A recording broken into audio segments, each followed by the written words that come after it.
Всем привет! 2 месяца назад купил себе электровелосипед.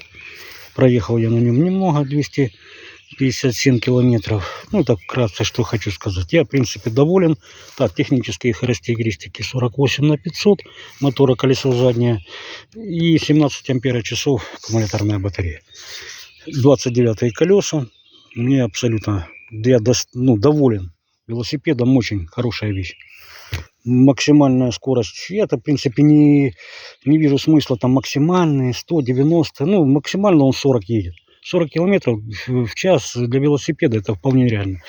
Дальность проездки на одном заряженном аккумуляторе в режиме ассистента или педалирования, кто как называет, где-то около 60 у меня получилось.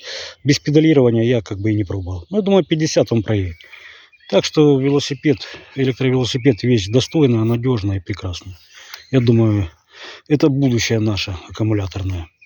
В будущем, наверное, себе аккумуляторный автомобиль куплю. Все, ребята, удачи.